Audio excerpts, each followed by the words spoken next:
Have you ever seen a man who made the world stop just to watch him run? A man who didn't just race against time. He broke it. This isn't just a story of speed. It's a story of struggle, of pain, of faith, and of the fire that refused to burn out. They called him the fastest man on earth. But what they didn't see was how far behind he once was. How many times he almost gave up. How close he came to losing everything.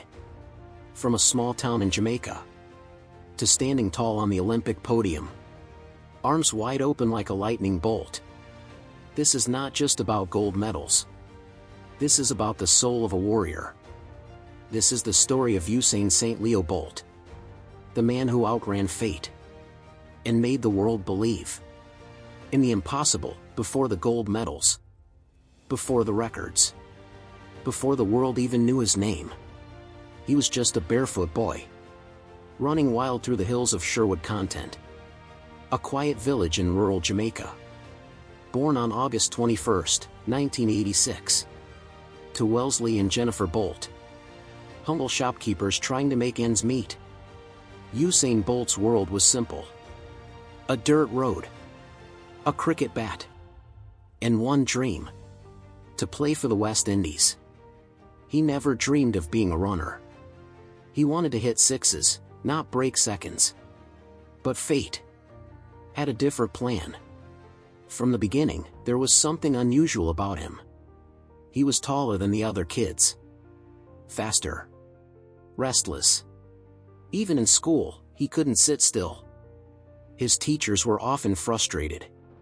His mother, worried. They thought he had too much energy. No one realized he was born with a motor inside him.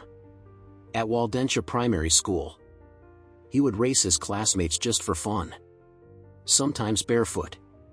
Sometimes wearing shoes 2 sizes too small. And he'd win. Every single time. But Jamaica wasn't an easy place to dream big. Poverty, limited opportunities, in a culture where sports were seen as just a hobby, not a future. Bolt's family didn't have much. But they had love. They had faith. And most importantly, they had the patience to let a restless boy chase his light. Sometimes in life, a single moment changes your entire path. For Usain Bolt, that moment came at age 12. At a local school sports day, he lined up barefoot against kids older and bigger than him. The gunshot fired, and within seconds, he left them all behind. Teachers, coaches, spectators, stunned. They had just witnessed something special. Something raw and powerful. That was the first time someone said aloud, "This boy is gifted." His principal called his parents. Told them, "Your son isn't just fast. He's different." Soon, Bolt was enrolled at William Knibb Memorial High School, where a coach named Pablo McNeil, a former Olympic sprinter, took notice. McNeil saw potential, but also a problem. Bolt didn't take training seriously. He joked. He laughed. He skipped drills. Discipline was missing. But talent? Overflowing. Coach McNeil once said, "Training Usain was like trying to harness a hurricane." Then came 2002. The World Junior Championships, held in Jamaica. Bolt, just 15, stood tall, 6'3". Nervous, but ready. He ran the 200 meters in 20.61 seconds. And became the youngest World Junior gold medalist in history. The crowd roared. The cameras zoomed in. And for the first time, the world took notice. Jamaica had found its prodigy. Success has a cost. And for Usain Bolt, that cost came painfully early. After his junior world title, expectations skyrocketed. Sponsorships, media, all eyes were on the boy wonder from Jamaica. But behind the spotlight, his body was beginning to betray him. Chronic back pain, hamstring injuries, spinal curvature. He was diagnosed with scoliosis, a condition that twisted his spine and put uneven pressure on his legs. The result? Frequent muscle tears, missed seasons, and a heart full of doubt. He lost races. He limped off tracks. Critics called him lazy, undisciplined, overrated. In the 2004 Athens Olympics, at just 17, he was eliminated in the first round. The same headlines that once celebrated him now asked, is Bolt finished before he even began? He began doubting himself. Why was his body failing him? Why did pain follow every sprint?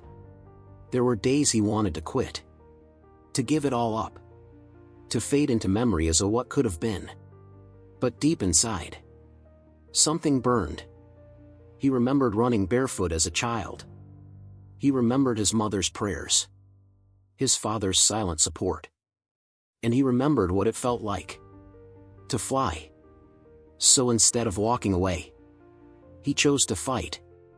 He changed coaches, started working with Glenn Mills, a no-nonsense man who rebuilt Bolt from the ground up. They didn't just fix his technique. They restructured his entire lifestyle. No more shortcuts. No more jokes during practice. Because now, it wasn't just about running. It was about redemption. Sometimes, the road to greatness runs straight through pain. Now a new Usain Bolt was rising. He had matured. He had trained harder. And more importantly, he had learned to respect the track. His new coach, Glenn Mills, taught him discipline, structure, and most of all, belief. But Bolt still wasn't running the 100 meters. He was a 200 sprinter. Until one day, he asked his coach, "Let me try the 100. Just once." Coach Mills hesitated, but agreed. And what happened next? Rewrote the laws of speed. May 3, 2008. Usain Bolt runs the 100 meters in 9.76 seconds. The second fastest time in history. And it was just the beginning. 1 month later, he enters a race in New York City against a world-class lineup. The crowd barely knows his name. The gun fires. And 9.72 seconds later, history is made. Usain Bolt is now the fastest man alive. But he wasn't done. 2008 Beijing Olympics. The world watches. Millions glued to their screens. A tall Jamaican with golden spikes steps up. He looks relaxed, even playful. Some say he isn't taking it seriously. But when the race begins, Bolt explodes out of the blocks. And at 60 meters, he's untouchable. He beats his chest before the finish line and still breaks the world record. 9.69 seconds. Gold. History. Then comes the 200 meters. And again, Bolt breaks the record. 19.30 seconds. 2 golds. 2 world records. And 1 legend born. But the story doesn't stop there. Because 4 years later, London 2012, they said he couldn't do it again. Too old. Too cocky. Too big. He responded with 3 more gold medals. And then, again in Rio 2016, Bolt achieved the impossible. A triple-triple. Gold in 100 meter, 200 m, and 4x100 meter. In 3 consecutive Olympics. He didn't just win. He danced. He smiled. He made the world fall in love with running again. The boy who once ran barefoot through the hills of Jamaica was now a global icon. Before Bolt, sprinting was serious, rigid, intense. After Bolt, it became electric. He brought charisma to the track. Dancing before races. Laughing. Interacting with fans. And still dominating. Kids around the world didn't just want to win. They wanted to run like Bolt. His famous lightning bolt pose became an international celebration. He made track and field cool again, in the 2017 World Championships. Bolt's final race. He tore his hamstring during the 4x100-meter relay. He collapsed on the track. Agony on his face. Silence in the stadium. No gold. No glory. Just a reminder. Even legends bleed. Today, Bolt is a businessman. A philanthropist. A global ambassador for peace and youth empowerment. He launched the Usain Bolt Foundation, supporting children and creating opportunities through education and culture. He owns restaurants, a music label, even a scooter company. But more than all that, he left behind a legacy of joy. Because when people saw Bolt run, they didn't just see speed. They saw freedom.